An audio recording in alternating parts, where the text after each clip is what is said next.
Hey everyone, it's Matt C, and I'm gonna be reading a series of tweets that my buddy Perch at Comic Perch threw out this about a day ago, yesterday evening. It's been on my mind since this morning, just kind of thinking through his kind of response to something that's been floated around a lot by other YouTubers and people on Twitter and stuff. How to um, how to revive the big two comic industry, and it's important to say it's the big two comic industry in L LCSs in local comic book stores by decreasing the price per issue. So a lot of people have been saying, and I've been seeing a lot of comic skaters saying, "Hey, if these things are $4, that's way above the price of what they were in the '80s and '90s. Even after inflation, they should be down to like $1.50 or two," is what people have been saying, and that would lowering the cost would incentivize more people to jump in. You'd sell a greater volume, and in theory, you would make even more money than you're currently making trying to sell these $4 and $5 comics. So Perch jumps in. So I'm just gonna read what his tweets are. I'm gonna throw out my 2 cents, which are largely in agreement, so no spoilers there, and then throw a kind of like a part two at you. So so Perch says, I've seen this question come up again, and maybe it would be better as a video. So why can't Marvel just roll their prices back to $1.50 or two? Well, there are a few reasons why they can't, or can't without it being a disaster. First, the retailers get a percent of cover price. Uh, of overnight, if overnight you drop the price, then these shops would all go out of business unless you kept their margin the same. See, so Perch is he's a retailer, right? And he's been critical of the industry. He's been honest and fair and sensitive to both sides of kind of comics debating in current year. And I've always found his takes kind of reasonable. Um, and he's coming at this as a businessman with experience as a retailer. So just as this goes along, hear him out. Um, Problem is, on a $4 book, they're getting about, which means he's getting about $1.75 or so. That's obviously a problem. If you sold more units than the volume would make up for the drop. So that's argument number two. If you sold more units than the volume would make up for the drop. I think most agree that they would take the deal, but the volume wouldn't appear overnight. That's true. I mean, is everyone going to show up next Wednesday? Would 3 times as many people show up next Wednesday to buy $1.50 books than they did last Wednesday for these $4 ones? The business wouldn't survive the transition, and it's very questionable if the volume is there in the first place. That is so key. Uh, they're splitting pennies right now, keeping these retailers open, these local comic shops. And if if you cut their profits by 2/3, I mean, you can see the issue there.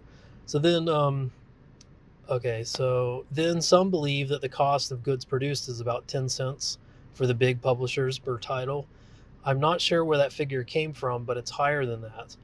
And the distributor costs also play into this. The system used isn't cheap. So I maybe that's debatable. I don't know, but I mean, 10 cents has always sounded low to me. I've heard similar figures thrown around, but and it's hard, all this stuff's kind of proprietary, so I don't know uh, how you nail down a figure without someone leaking info from Marvel or DC. But yeah, so everyone's just kind of assuming, and I've seen both sides kind of assuming that things are pretty cheap, and I don't know, maybe they're not 10 cents. I don't know. I guess you'd have to take Perch's word on that particular point. So the market is built around the $3 to $4 range of books. You can argue that that's not sustainable, and I would agree, but it is the market we are in. So rolling back prices has to be a thoughtful strategy, and historically is extremely rare. I agree. We also haven't even gotten into creator pay, insurance, and the like. One of the problems we have is that if anything works, uh, it needs to be paid much more in comics. One of the problems we have is that if anything, workers need to be paid much more in comics. Sure. The industry kind of sucks right now, so workers' lives suck, which I'll get into. The money has to come from somewhere. The company can take a smaller cut, but the business itself isn't large. Also true. Some have this illusion of Marvel and DC taking massive margin from comics. They aren't raking it in either. There isn't a ton of margin to work with anywhere. But these are just all of the problems. There are a reality to deal with as we find other solutions. Sorry, it's like, can I even read? It's terrible. And then he says, in quotes, but wait, crowdfunding. Yes, there are things to learn from crowdfunding, but the Indiegogo books aren't $1.50 either. It's getting a lot of talent out there and creating a market, but we still have the same fundamental problems to overcome. Yeah, these retailers can stock these books, but even if people, and few are doing this, I'm surprised that more aren't, but even if you put things out at wholesale costs in bulk, like if you were selling a small and large retailer packet, which I'm kind of planning for my Indiegogo, like 3 books at wholesale, 5 books at wholesale in your Indiegogo campaign. People used to do this on Kickstarter. They're not doing it on Indiegogo. You could be supplying these shops with your books, but even then, what's your wholesale price? $7, $8, $10 for some of these premium books, and then they got to mark it up from there. So same challenge. So then he just ends it with, anyway, there's a lot more to be said, likely on a video. So check out at Comic Purchase videos. You can check out his YouTube channel from his Twitter. But to get a solution, we need to look at the problems directly in the face to overcome them. Otherwise, we just sit trapped. So I'm a big fan of Perch. I've been for the past couple years since comics drama started, and like I said, there's a couple points he makes where it's just kind of like, we're not talking facts and figures, so there's a lot of hearsay on what costs actually are. But so here's kind of my part 2 I'm kind of rolling into. So I didn't grow up reading superhero comics. In fact, I don't read them now. I never have. I never will. The big 2 do not interest me unless they're going to broaden their market beyond this single genre comic book that they've been putting out for the last 80 years. That's me. I might sound like a minority, and if you hear my accent, I'm definitely a minority in America, but I grew up on European comics, and I got interested. I've read a lot of manga, and I've read a lot of Canadian comics. If you go outside of this U.S., saying you like comic books does not convey to anyone what sort of genre you're interested in. Go to Japan and tell them you're interested in comic book movies, for instance. What are they going to be like? You like teen romance drama? You like supernatural thriller? You like magic school girl stories? It's everything and it's anything. It means everything, so it means nothing. Same in Europe.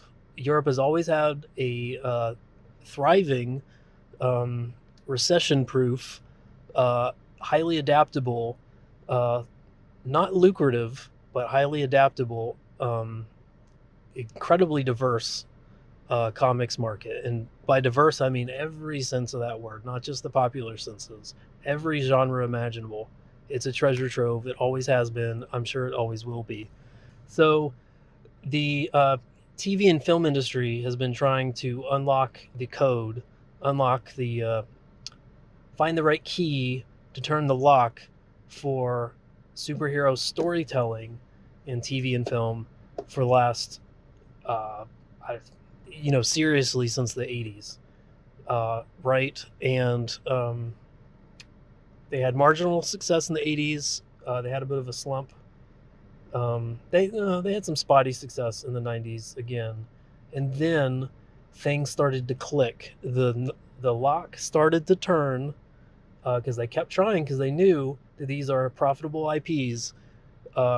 Things started to turn in the early 2000s. You remember this, Batman, and Iron Man kind of kicked it up a notch. All these things I've been passively interested in because I like good stories. Some superhero stories are good. Some of them aren't. I'm sorry. uh, that's not what attracts me to comics, which is fine, right? Most of the world is not reading comics because they like people in capes. It's cool, all right? So, because America is the exception to the rule, because we invested this equivocation, and when I say we, I mean generally American audiences who consumed comics since their birth in the 30s, because we equated and invested so much consumer capital in superhero comics, not any other kind of genre, just superhero comics. And so comics became about superheroes, and superheroes became about comics. Once these powerful parent companies who had scooped up WB, who had scooped up DC, and Disney, who had scooped up Marvel. Once they started to be able to turn that key to get these IPs actually working and starting generating serious, sustainable, reliable profit, that's at the same time that things started to get weird in your comic book industry, in your local comic book stores, and in your superhero comics themselves. Am I right? And I bet you, I mean, if you can chart this up as things started to really explode in the passive, generally kind of marginally interested superhero audience, the enjoyer of superhero stories, found that it's easier and cheaper to just keep with their Netflix subscription and just kind of watch these movies as they come out, or maybe just kind of hit the theater every once in a while and they get the big boom, explosive 2-hour film once every 6 months or a year. Once they realize it's cheaper to just do that, if they were reading comics before, they stopped, I think. I don't know if that's a coincidence. I wouldn't chalk it up to one. And as soon as you did that, then Marvel and DC realized who is their customer base. Their customer base stopped being the local comic book stores, and they started transitioning to thinking of their customer base being their parent companies, right? Being the buyers and the distributors of their IP franchises. So once you become an IP farm, you're really you're answerable to those who are buying your IPs, and that's these TV and movies. And some of them are great, some of them are not so great, but a lot of people watch them, a lot more people than buy comics. So because trying to sum up what I'm thinking, because comics in America, and this is a consumer thing as well as it is a creator thing, because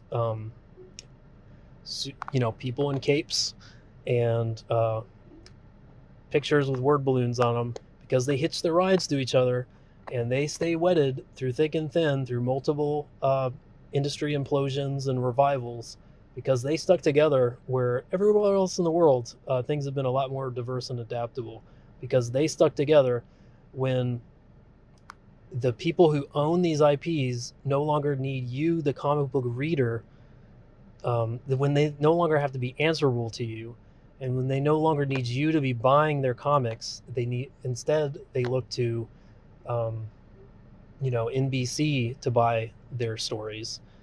Then you're stuck by the wayside. You're still going to get your comic book stories. They're just going to be They're just going to be on your Hulu account. That's kind of how things go. So, we can talk about $4 comics, 100, $1.50 comics. We can talk about that all day. But the problem is more meta, right? A lot of people talk about this. This isn't really a hot take per se, but if your industry isn't as diverse as the storytelling options there are, and let's be honest, a comic book is just a medium for storytelling. It can tell any kind of thing. And there's a lot of different kinds of stories that aren't being told on TV and film right now, right? You can't go to, your Regal Cinemaplex 12 and watch Bigfoot Bill. You can't, right? So comic books, there's nothing inherently comic booky about Bigfoot Bill. It doesn't have to be. There's nothing about any story that has to be comic booky. It's hard for us to take as Americans, but we got to catch up to the rest of the planet because they're doing better than us. Can you tell I've had coffee today? So people will buy $4 Bigfoot Bill comics. People will buy $4 comics. I mean, there's so many genres out there that are underrepresented, to use a catchy phrase, like in film and TV right now. So why not just find stories that attract broad audiences, that find a niche that is not currently being produced by these TV and film IP farms. And they're legion. There's so many. They're always downstream. They're always slow to move. They picked up on comics. How many decades did it take them to figure out comics? You can, and how to tell superhero stories. You can figure out. You're a lot more adaptable as an individual creator, and as a consumer, you're a lot more adaptable than any of these companies could ever be. So figure out what makes a lot of people excited about storytelling, and do it in a way that is not currently out there. Don't give them bottom shelf Batman. If you're doing that, you're helping sink the ship. I promise you. There's nothing dated about comics as a medium. There's nothing old hat. There's nothing antiquated about it. It's as diverse. I mean, is anything antiquated about novels? No. So just zoom out and think about how you can tell the right story that isn't currently being told. And maybe it involves capes, but I highly doubt it involves capes. Yeah, so that's my 2 cents. I'd be buying $4 comic books all day if they weren't the sort of silliness that I see on the shelves. Sometimes I buy the Star Wars stuff. There's some decent stuff going on. I don't think Star Wars is very controversial right now, so maybe that's why people don't talk about it as much. But there's still some good stuff on the shelves. There could be a lot more. The industry's been bottlenecked since the 60s, I think. And I think we could expand how we think about things. Oh, wait, why did I talk about Futurama? Yeah, it's basically, I'm not sure if you like comic books or if you just like superheroes, and you want your superheroes a certain way. Because if you like comics, there's so many, there's every genre under the sun. There's so many genres. It's genres galore. And if you like superheroes, they're doing it in abundance already on your TV and at your local Cinemaplex, and most people are happy with them. So why do you even need comics if you're just into the superheroes? They figured out how to monetize it a lot better than they could monetize the comic book themselves, and more power to them. I get it. It makes sense. Yeah, so that's my thoughts. Maybe a bit controversial. If you like superhero comics, hey, you do you. That's cool. Make them great. Make them good. But the market for superhero comics is rather thin because it's easier to just watch it on Netflix, right? So anyway, that's my thoughts. Let me know what you think down in the comments. Give me a like or dislike. It's fine. But give me a sub, and I'll be throwing up some ideas every once in a while on this channel. Thanks. Bye.